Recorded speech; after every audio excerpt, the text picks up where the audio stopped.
तो इसलिए उनसे राजा के घर में जन्म लियो, राजकुमारी बनी और गुड़िया राजा के घर में मेंढक बने हो।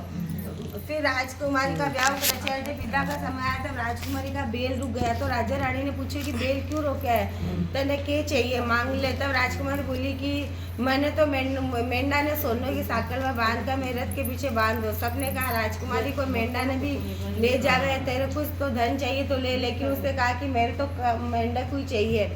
उसने रथ के पीछे मेंढक बांध दिया सोना की साकल से।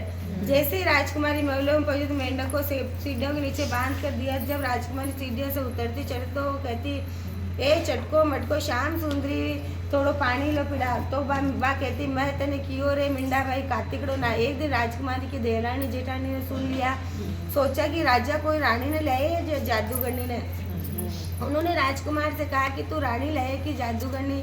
जो आदमी है तो सह कोई बात करे, आ तो जानवर से भी बात करे। राजा ने कहा कि जब तक आंखों से नहीं देखूं मानूंगा नहीं, क्योंकि आंख के और कान के 4 आंगल का बीच होता है। एक दिन राजा चुप कर बैठ गया, राजकुमारी महलों से उतरी तो फिर मेंढक ने वही कहा और रानी ने वही जवाब दिया। तब राजा तलवार लेकर खड़ा हो गया और कहा कि तू मेंढा से क्या बात करे, सच्ची बता, नहीं तो तलवार से काट दोगे। रानी बोली कि पिछले जन्म की बतलावन करा। हाँ, एक इल्ली थी, मैं तो इल्ली थी, यो गुणियो तो। उसने कहा मैं तो कार्तिक नाई जिस राजकुमारी बनी और वो कोनी नाई जिसके घर से मेंढो बने हो।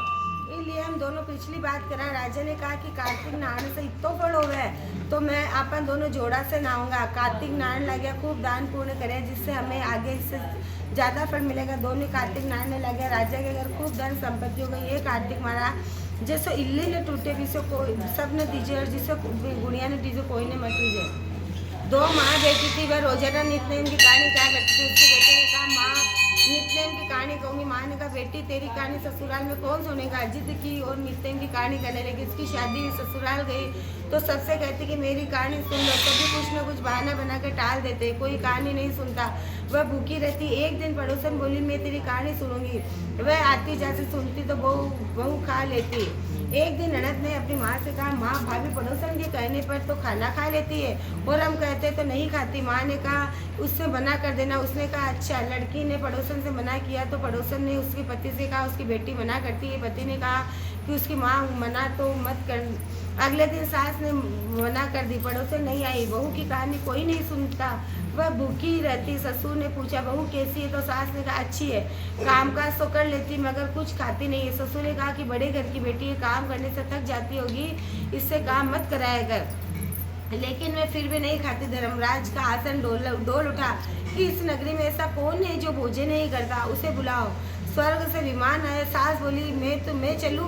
बहू ने कहा तुम्हें तो बहुत काम था, मेरी कहानी सुनने का समय नहीं था। जिठानी ने कहा तो कहने लगी मैं चलूं तो तुम्हें तो मालिक का खाना बनाना है। ननद ने कहा तो कहने लगी तुम्हें तो गुड़िया खेलने ले तो फुर्सत नहीं। पड़ोसन बोली कि मैं चलूँ तो बहू बोली कि हाँ चलो। तुम तो मेरी नित्यनेम की कहानी सुनिए। वह अपने मालिक के पास गई और मालिक बोला कि तू बड़ी भाग्यवान है जो जीते जी जा रही है। सरकार पर तो सभी जाते, मरने पर तो सभी जाते। वह भी गई। इसी तरह पास पड़ोस का सुख दुख सुनते सुनते सब मिलजुल कर रहना चाहिए।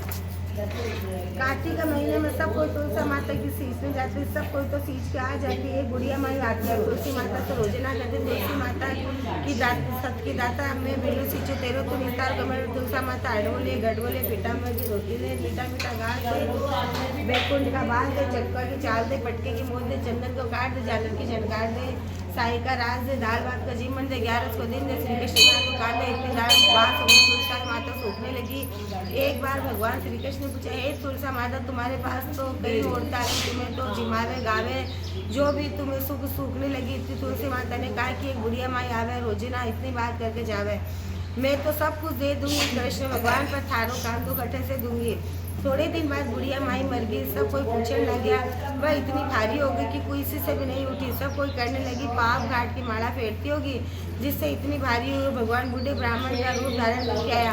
सबसे पूछने लगा इतनी भीड़ क्यों हो रही है। सब बोले बुढ़िया माई मर गई, पाप नहीं थी इसलिए किसी से नहीं उठे। जब भगवान बोले कि इसके कान में मैं एक बात कह दूँ तो वो उठ जाएगी। सब ने कहा तू भी मन की निकाल ले। भगवान ने जाकर उसके कान में कहा बुढ़िया माई तू बिल्लो सींचो मेरो मैं निस्तार करूँ तेरो तुलसा माई अडवोले गडवोले पीताम्बर की धोती ले, मीठा मीठा घास ले, बैकुंठ का वास ले, चटका की चाल ले, पटका की मोत ले, चंदन को काट ले, झालर का झनकार ले, साईं को राज ले, दाल भात का जिमल ले, कृष्ण को कान ले। इतना सुनते ही बुढ़िया माई हल्की हो गई, भगवान कांधे पर धारण करके मुक्ति हो गई। ये तुलसी माता की मुक्ति सबकी कल्चर कहता है सुनता। गंगा जमुना की कहते हैं। एक गंगा थी एक जमुना थी, दोनों बहना साहूकार के खेत में जाती थी। जमुना ने 12 दाना गेहूं का खेत में तो तोड़ लिया। गंगा बोली बहन मैं तो चोरी हो गई, तुझे तो पाप लगा। जमुना बोली कि अब ये कैसे उतर सी। गंगा बोली कि 12 महीने तेने साहूकार के घर रहना पड़ेगी। जमुना बोले कि साहूकार के घर बोली आकर बोली मैंने नौकर रख लो, 4 काम छोड़कर मैं तुम्हारे सारे काम कर दूंगी। एक तो जूठा बर्तन कौन करूँ, झाड़ू कौन लगाऊँ, सेज कौन बिछाऊँ और दिए को नहीं जासूँ। साहूकार ने उन्हें नौकर रख लिया। 12 बरस जब उनका मेला आया, साहूकार ने मेले में जाने लगा तो जमुना ने उन्हें एक सोने का टक्का दिया। बोले कि वहाँ मेरी बहन गंगा है, उसे ये टक्का दे देना, कह देना कि थारी बहन जमुना ने भेजा है। तो वह हाथ पसार कर गोरी गोरी भैया हरी हरी चूड़ियाँ पहना ले लेगी। वह लोग वहाँ जाकर सोने का टक्का देने लगे तो गंगा ने हरी हरी चूड़ी पहना, गोरी गोरी भैया हाथ पसार कर टक्का ले लिया और बोली मेरी बहन जमुना ने कह देना अब तो 12 बरस पूरा हो गया, अब तू आ जा। साहूकार ने घर आया, जमुना से बोला कि तेरी बहन बोली कि तेरा 12 बरस पूरा हो गया, तू आ जा। ये सुनते जमुना सहस्त्र धाराओं का बढ़ने लगी। साहूकार ने को जब पता चला कि जमुना माता हमारे सारों काम करती तो ओंधे माथे पड़ गया।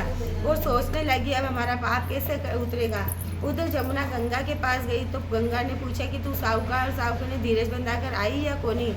जमुना बोली कि मैं तो कुछ भी नहीं बोली। गंगा बोली कि उनका धीरज बंधा आ नहीं तो उन्होंने संतोष किया उसी। जमुना दोनों के सपने में बोली कि तुम उदास मत हो, हमने तुम्हारे खेत से 12 दाना अनाज का तोड़ लिया, हमारा पाप कैसे उतरेगा। जमुना बोली तुम्हारे कोई पाप नहीं है, लगा मैं तो अपना पाप उतारने आई थी। तुम्हारे खेत में से 12 दाना गेहूं का तोड़ा, इसलिए तुझे दोष नहीं लगेगा। तुम्हारे यहाँ 12 साल काम करने से उतर गया, तुम उठो, तुम्हारे कोई दोष नहीं है, तुम्हारे खूब धन लक्ष्मी हो जाएगी, तुम्हारी मुक्ति हो जाएगी। हे जमुना माता जैसी मुक्ति साहू करने की सबकी कर्ज कहता है सुंदर होकर। एक लक्ष्मी तो एक तपसी तो एक वो भगवान तपस्या करत लक्ष्मी रोजाना 1.25 सेर के हलवा बनाकर भगवान के भोग लगाकर टाली हिलाकर जिमा ले जी ले। तो एक दिन दोनों में झगड़ा हो गया। लक्ष्मी बोले मैं बड़ो, तपसी बोले मैं बड़ा, दोनों क्योंकि भगवान की तपस्या करता हूँ। नारद जी बोले कि तुम्हारा फैसला मैं काल करूँगा। दूसरा दिन तपसी नहाकर आने लगता। नारद जी सवा करोड़ का मूंदड़ तपसी के आगे घेर दियो। उसने आँखें खोल कर देखा तो मूंदड़ा बड़ा, उसने उठाकर पैर के नीचे दबा लिया और तपस्या करने लगा। उधर तपसी 1.25 सेर की लाश से बनाकर भोग लगाकर टाली हिलाकर जीम लिया। एकदम नारद जी आए, दोनों को अपने पास बुलाए, दोनों पूछने लगे कौन बड़ा। नारद ने कहा कि ये तपसी अपना पाँव हटाए तो सोना को मूंदड़े रोक लिया। तब नारद जी बोलिया कि मूंदड़े चुड़ाने से तेरी तपस्या भंग हो गई, इसलिए तपसी बढ़ा। तपसी कहने लगा कि मुझे मेरी तपस्या का फल कैसे मिलेगा। नारद जी बोलेगा तेरी तपस्या का फल कार्तिक नारायण वाली देगी। सब कहानी कहकर तेरी कहानी नहीं कहेगी, कार्तिक का फल तुझे होगा। धोती देकर अय्या नहीं देगी, सीधा देकर दक्षिणा नहीं देगी, ब्राह्मण जिमा का दक्षिणा देगी, दिया चार्ज कर हाथ में जोड़ेगी तो तेरा पूरा कपड़ा देंगे, बटन न लगाएगी, दाहिनी हाथ से नाड़ा बांध देगी, सबका फल तुझे होगा। इतना करके नारद जी अंतर ध्यान हो गए। नगर से जाट का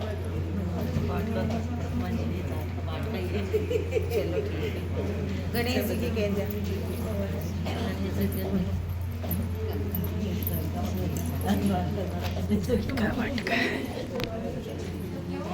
गणेश जी की कहवा